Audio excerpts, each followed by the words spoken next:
Споменикот ни е 300 години бугарска држава. Сигурен си за ова? Да, бе, Анчи. Па нема валјда сега да се откажеме?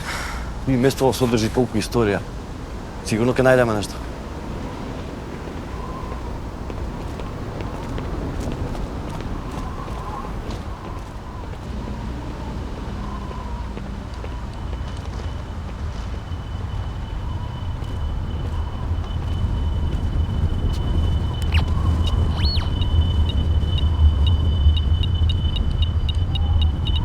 Дритон, кого рече ка бараме? Дритон! Дритон, прием. Слушаме? Ај, донеси опремат овде. Ме слушаш? Дритон, осеќам присуство. Дритон, место ове трансформер сосум. Дритон, кого рече ка бараме? Дритон! Како бе, Анчи, кого бараме, па нели рековме дека ќе го бараме духот на Гоце, да видиме дали и он е во алејата на великаните. Гоце? Гоце, ти ли си? Гоце?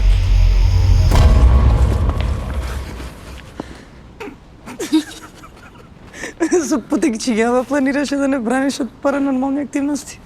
Па инстинктивно ми доја.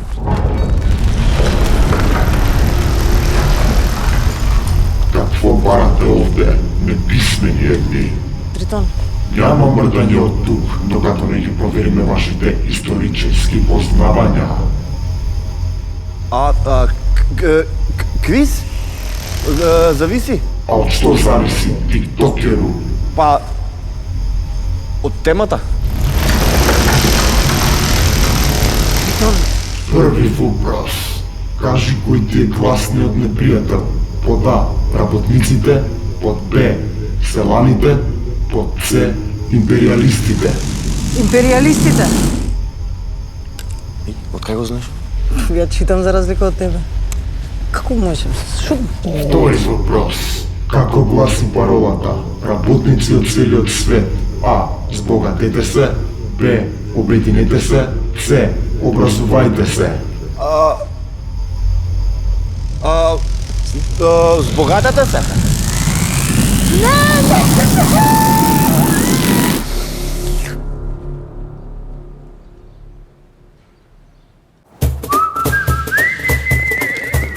Ана ја познавам откако знам за себе. Таа е секогаш спремна за авантура. Дритон! Ана! Се изгубивме малце. Сосема случајно, дружбите ни се претворија во патувања и од другари станавме влогери. Може, станите. Со Дритон сме веќе испробана екипа. Јас за двоан, а тој со мапите во телефон. Истражуваме култури, искачуваме планини, посетуваме споменици, проаѓаме реки и езера, а џиркаме и во занечиски дуќани. Со секој изминат километар, нова лекција, а понекогаш паѓа и по некој предизвик. Од дома правец кон сите соседни држави. Бараме нови перспективи на старите приказни. Природа, култура, музика, традиција, се е испреплетено како храната и вкусовите кои ги уживаме. На нашето патување има место за сите. Ова е Радиус. Прошири го кругот.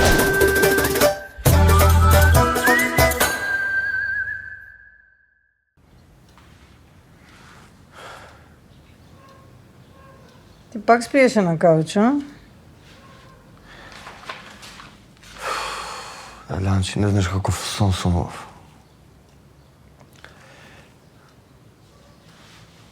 Прашај ме што сонував.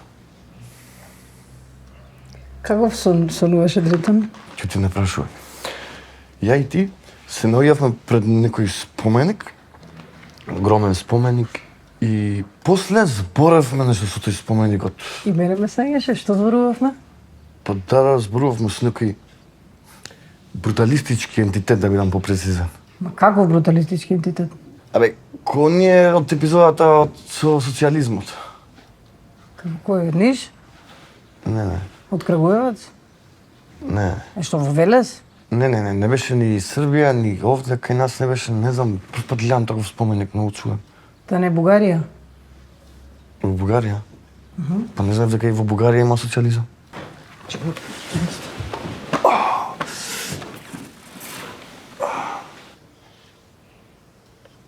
Овој да не беше. Не, овој нашиот повеќе ми личеше на трансформер некако. Трансформер. Да.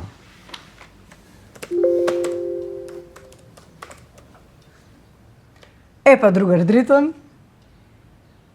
ни останува да одиме на уште една мисија, да го опипаме источниот блок.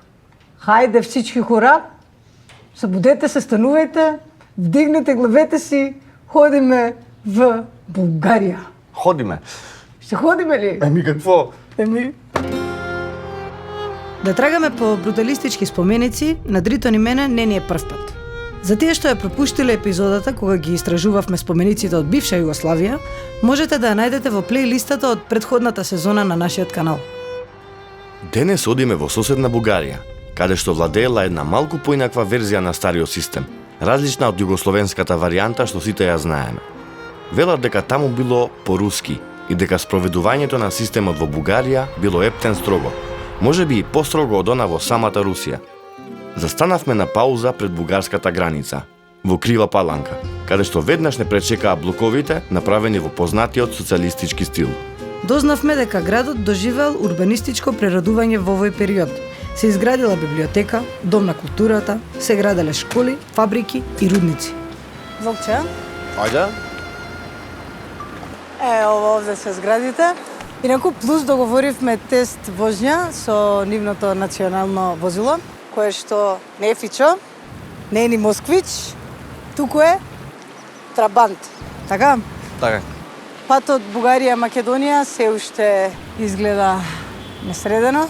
И имам плюс уште едно квиз прашање. Дали во 21 век постои воз од Македонија за Бугарија? Победникот ќе добие карта за истиот. Второ квиз прашање. Колку вециња има на патот до Кюстендил? Се кладам дека нема ај, ниту едно ај, весе, морам да идам до она, ке се Тоа е вратам. тоа. Дритон! Абе, сврти се на таму. Ние продолжуваме понатаму на мисија да ја преминеме бугарската граница. А веднаш по преминувањето, мојот другар, колега и соработник, се предаде на сонот. Кажувај, што е религијата? Под А, опиум за народот, под Б, автоимуна болест, под С, композиција. Опиум. Абе, кој си ти уствари? Борис? Друга Живков, ти ли си бе? Живков, аз бях тук преди всички. Аз съм Lactobacillus bulgaricus. Што ми рече? Lactobacillus bulgaricus. Аз съм киселото мляко.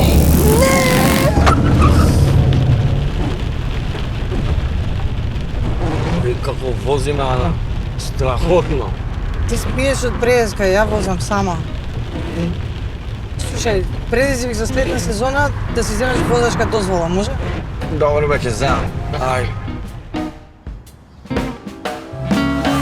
Блоковиве што ги гледате не се во Скопје, ниту Крива Паланка, туку во Перник. Градот Перник е рударски град и вистински символ на бугарскиот работнички труд и социјализам. Се наоѓа во непосредна близина на Софија, на 30 на километри оддалеченост. Индустријски град кој го доживеал врвот на економскиот развој за време на бившиот социјалистички систем. Но, каков е животот денес во Перник? Сакавме да дознаеме, па отидовме да прашаме локалци. Од големо значење ли е рудникот во Перник? Значи да, това е направило Перник град. Аха. В края на 19 век са открити въглищата и когато започва разработването на въглищните залежи, в селото, тогава Перник е бил село, прииждат много хора от околните села и от цяла България. И тогава започват да се строят квартали за работници и за инженери. Каков град беше Перник за време на социализмот? Ами непрекъснато се разширяваше. Много хора прииждаха, не само заради мината, имаше и металургичен завод, имаше много деца. И след това вече 90-те години хората започнаха да напускат, да продават жилищата си, да се връщат някои по родните си места, други отиваха в чужбина, децата намаляха. Дали може би затварањето на рудникот е причината зашто луѓето се оцелуваат 90-тите? Това е причина, защото и там имаше работни места, макар че той не се затвори веднага, просто премина в частни ръце. Приватизирани бяха там рудници. И освен това, въглищните запаси бяха вече на изчерпване, защото някъде от 100 години работи мината. И Перник постепенно престана да е миньорски град. Фан факт. Овде засветела првата сијалица во Бугарија. Сигурно се прашувате зошто. Благодарение на присуството на еден многу важен ресурс, кој доживува масовна експлоатација кон крајот на 19-тиот век и натаму – јаглен. Па така, некои го викаат и градот на црното злато. Постарите жители на Перник се уште се сеќаваат како лиштата на балконите им поцрнувале, најверојатно од прашината која ја изфрлале од џаците од електраните. До 70-тите, јагленот од Перник бил главниот извор на електрична енергија во Бугарија. Брат, не си влегувал рудник до сега? Не, никогаш. А ти? Не. Ке влезам? Ме е малко страх да ти кажем. Од влегувањето или од излегувањето? Не, от темница. Аха. Среќна. Страв, не страв, со Дритон влеговме во стариот пернички рудник, кој денес е музеј и туристичка атракција на градот. Кога сте 50 метри под земја, вистинска среќа е со вас да имате водич. Добър ден, добре дошли в Пернишкият каменовъглен басейн. Ние влизаме в така нареченият старият рудник. Ако обичате, вземете си каска. Вие стварно ќе влогаме во рудник? Па, више влегов, мана. Нема се излегување. Натаму ќе одиме? Да. Ајде, стај. Чега, како се ставува во? Ето така на глава. Не се врти на нас. Сега ще да почекам на двор. Не, до другата страна ќе излеземе. Ето една бучка от така нареченото черното злато на Пернишкият каменовъглен басейн. Те са пълнили хазната, те са изплащали тези репарации, които сме дължали към чуждите банки. Вагончетата, с които са били транспортирани миньорите до работните места. Дритон се пишува, не влиза, е опасно за живота. Ето как е започнал въгледобива. Там, където е подпряна стълбичката, това е челото на забоя или така наречения дамар. Това не са джуджетата на Снежанка. Това са едни гномчета. Така западните ни колеги са вярвали в тези гномчета, че те им носят здраве, щастие, късмет. Така са ги поставили в галериите за здраве и късмет.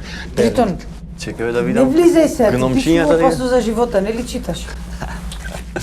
Дојде бе, ти си Снежана, дојде. Ајде сега, дојди ваму. Ова е јаглен тука, може да се вземе малце да... Пипај, ајде. Тук виждате едно бомбоубежище. По време на бомбардировките тук са се укривали перничани. Тук се е помещавало и родилното отделение на минната болница. Вие пипнахте това съоръжение. Това е една сирена. Искате ли да я чуете? Може. И дано никога не ви се налага по друг повод да я чувате. Гласно е?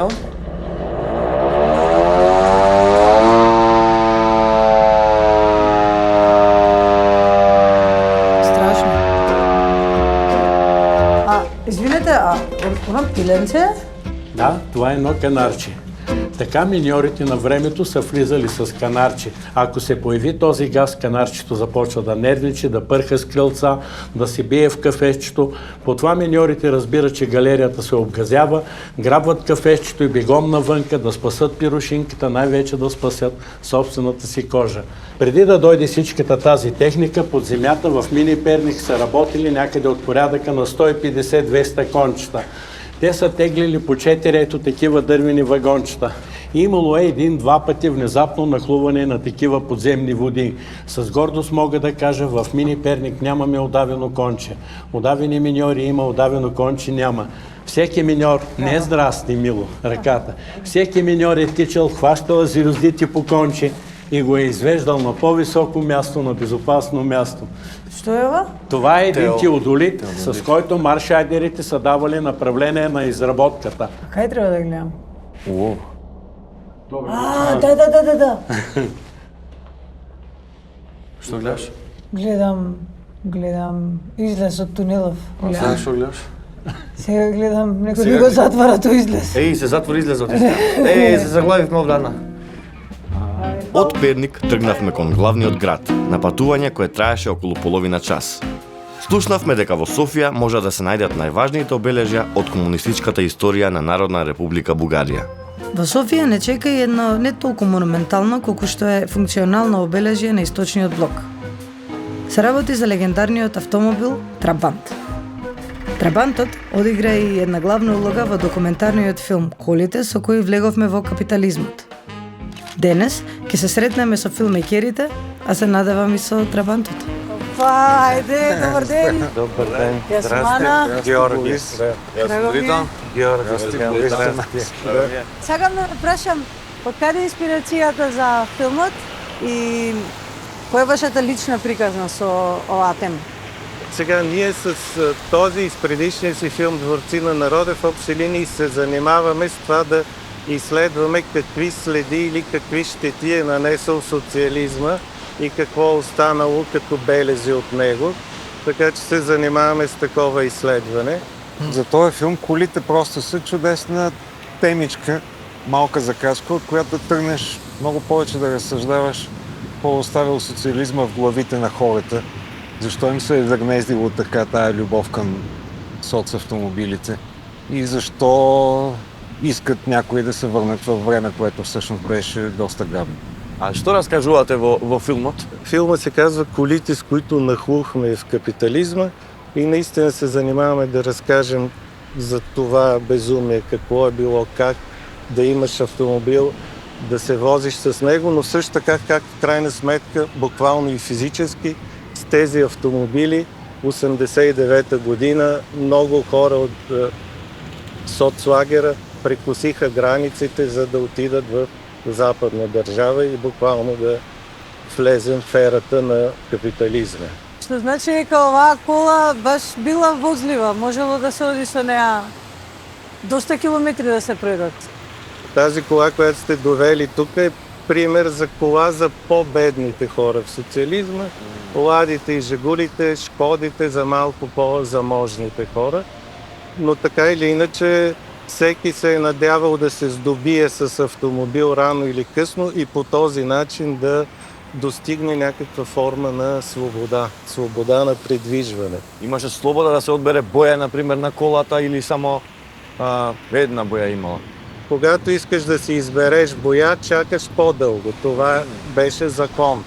За всеки автомобил, който да речем е малко по-скъп и по-луксозен, наистина като за Лада, се е чакало между 3, 5 и 7 години да ти дойде реда да получиш този автомобил.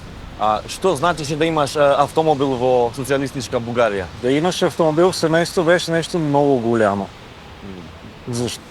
Първо, защото се чака дълго, второ, защото е въпрос на някакъв статут. Според вас, која е разликата помеѓу бугарскиот и югословенскиот социализам? За българите тогава Югославия беше яко запад.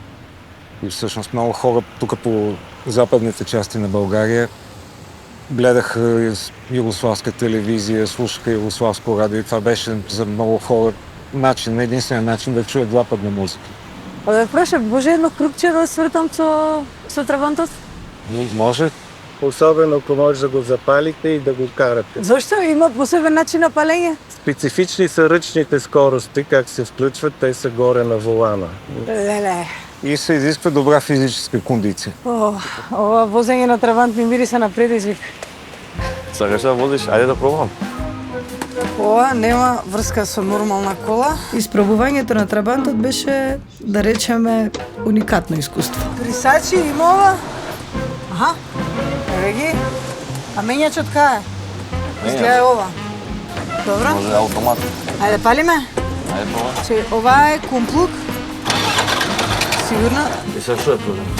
Чекай, еве пробувам да најдам на приречник на Google. Чекай, има финта. Трабант. Шо правиш? Мора да се тури од ова малце мешавина. Ама шо правиш сега со тоа? Ај отвори ми. Отвори да. Кај да знам кај се отвара ова? Мора да има копчене, бе. Па има тука едно, ама не. Еве го. Таман. Леле, ако го разсипеме.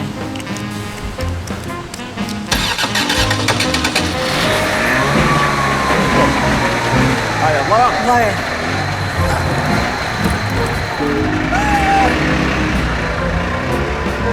Додека се возиме низ Софија, малку историја. Прва лекција. Кој бил Тодор Живков?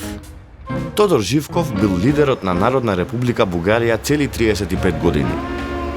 Политичката кариера на Живков започнала во 30-тите, како член на, во тоа време, забранетата БКП, или Бугарска комунистичка партија. Тогаш сите партии биле забранети, затоа што Бугарија се идентификувала како царство, предводено од царот Борис III.